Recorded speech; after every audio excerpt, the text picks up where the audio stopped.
In this lecture, we will discuss plant nomenclature, a general topic from taxonomy of angiosperm. The plant nomenclature is defined as the system of naming plants on the scientific basis. The nomenclature involves the rules formulated and adopted by International Botanical Congress. The rules developed by International Botanical Congress are listed in the code called International Botanical Code of Nomenclature, abbreviated as ICBN. The ICBN governs two basic activities: first, naming new taxa, and second, determining the correct name for previously named taxa. So, what is the need of nomenclature? As we know that any object that becomes known to human intelligence must possess a name to communicate ideas about it. If there are no names for all the things we see, make, or handle, it would be impossible for us to communicate our feelings to others. Therefore, the names for all plants also necessary to communicate information of the plants with others. Man has been interested in plants since prehistoric times, and in all nations and tribes, names have been given to the plants in their own language. These names are known as common names or vernacular names. Common names, as earlier stated, are made up of words from the native language of the country or the region. They may vary in different countries as well as in different regions of the same country. For example, Marathi, Hindi, Bengali in India, or Spanish in Spain, English in England, etc. Therefore, there is no international uniformity in common names, and these names have their own weaknesses. Many plants, because they are useful in some way or other, will have large number of common names. For example, in Ayurveda, mango is known by 50 different names. In contrast to this, many plants which are not familiar to the people, they have no common names. To overcome these difficulties raised by common names, there is a need for assigning scientific names to the plants. The botanists had given scientific names to all the known plants, and it was agreed by all the botanists of the world that scientific names should be in Latin. There are various reasons for this. In earlier days, the scientific names were long and descriptive. A single name followed by one or more descriptive terms or adjectives. These names were called as polynomials. For example, the plant now known as Sida acuta was Chrysophyllum foliis ovalis superni glabrous paralleli striatus tomentosidis. This is the old scientific name of Sida acuta, so difficult to recall. Such long names are difficult to remember, and the characters chosen for description varied from taxonomist to taxonomist. Then in 1623, Caspar Bauvin come up with a plan of adopting two names for each plant for the first time. But it was Carolus Linnaeus, the father of modern botany, to whom the actual credit goes for use of binomial system of nomenclature. This system is described in the first edition of his Species Plantarum in 1753.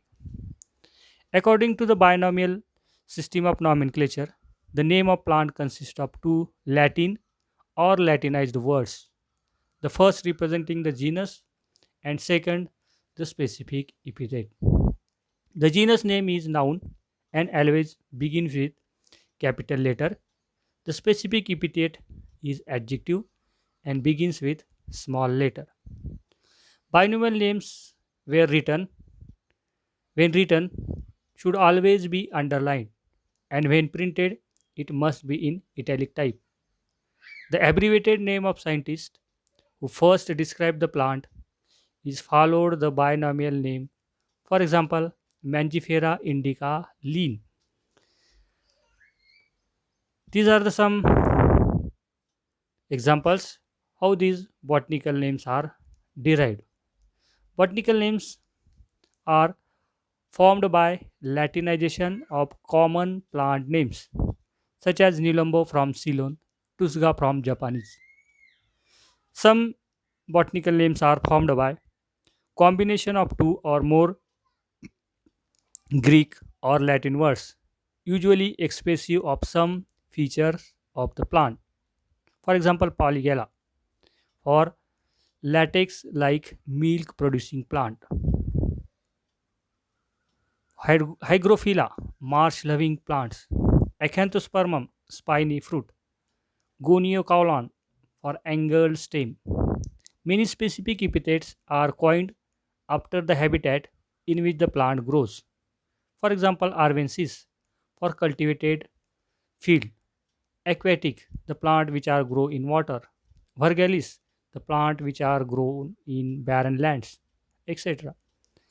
Other are named on the basis of their structure or other peculiarities such as squamosa for tubercle fruit, cordifolia for cordate leaves, hirta for hairy habit, and so on.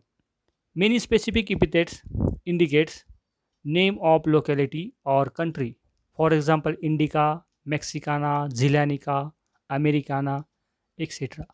A very common type of specific epithet is commemorative name in the honor of some persons. For example, Roxburghi, Hookeriana, Griffithy, etc. This is the historical background of ICBN. The first International Botanical Congress held in 1867 in Paris.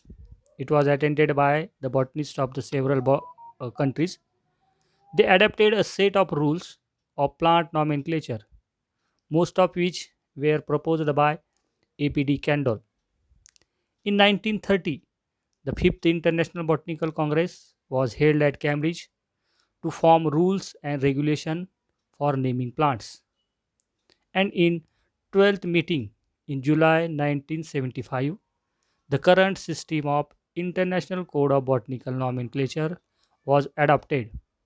The code is divided into three parts: principles, rules, and recommendations.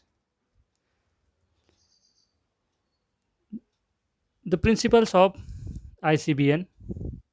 The principles form the basis of system of botanical nomenclature. The six principles given in this section are: first, the botanical nomenclature is independent of zoological nomenclature.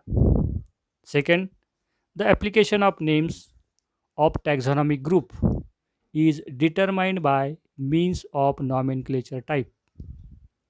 The nomenclature type of taxonomic group is based on priority of publication. Fourth principle, each taxonomic group can bear only one correct name, the earliest that is in accordance with the rules except in specific cases. Fifth principle, the scientific names of taxonomic group are treated as Latin regardless of their derivation. Sixth rule, rules of nomenclature are retroactive unless expressly limited. So these are the six principles of ICBN. These are some rules of ICBN. The rules give detailed prescription on the points connected with the naming of plants. The names contrary to the rule cannot be maintained. Some of the important rules are discussed here. First rule is rank and ending of taxa. According to the code, the word taxa signify any taxonomic group. The rank of the species is the basic and the relative order of the ranks of taxa are species, genus, family, order, class, and division. Thus, each species is included in genus, each genus into a family, and so on. Recently, ICBN has mentioned 22 different ranks and some standardized grammatical endings for the ranks from division downwards to the level of genus. For example, genus should be ended in word us, a, on, es. For example, genus Rosa, genus Pinus, genus Solanum. The family ends with ACEAE. For example, any family Anonaceae, family Malvaceae, family Papilionaceae, etc. The order ends with ALES. The class ends with OPSIDA. So this is the rule which discuss or which discuss the rank and ending of the taxa. Second rule is rule of typification. The nomenclature type is that element with which the name is permanently associated. If the specimen cannot be preserved, the type may be a description of figure. The following terms are used in the nomenclature type. These are holotype, isotype, lectotype, syntype, neotype. It is one of the specimen or element designated by the author as nomenclature. These are the some typification form which are used in nomenclature time. Third rule is about the priority of publication.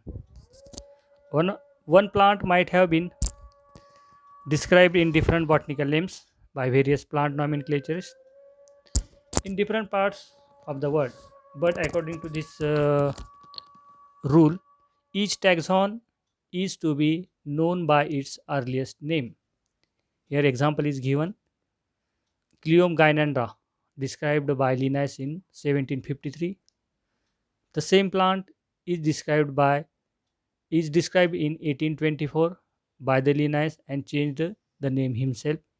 But according to the principle of priority, Cleome gynandra Linn 1753 is the correct and valid name according to this rule. The rule for names of families. The name of family is a plural adjective and is formed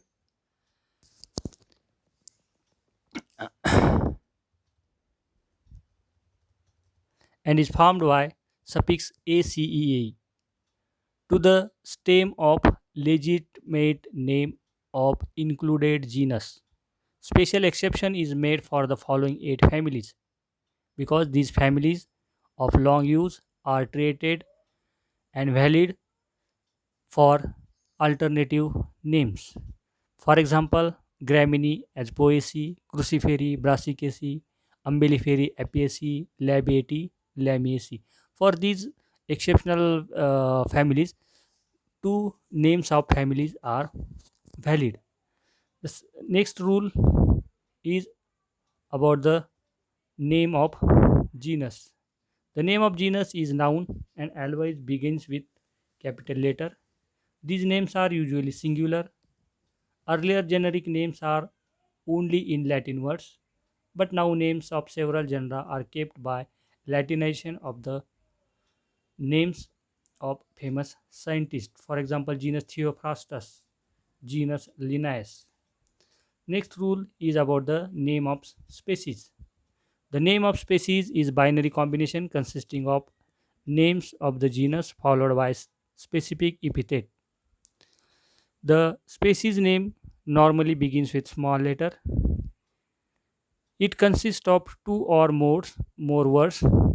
These are to be united or hyphen.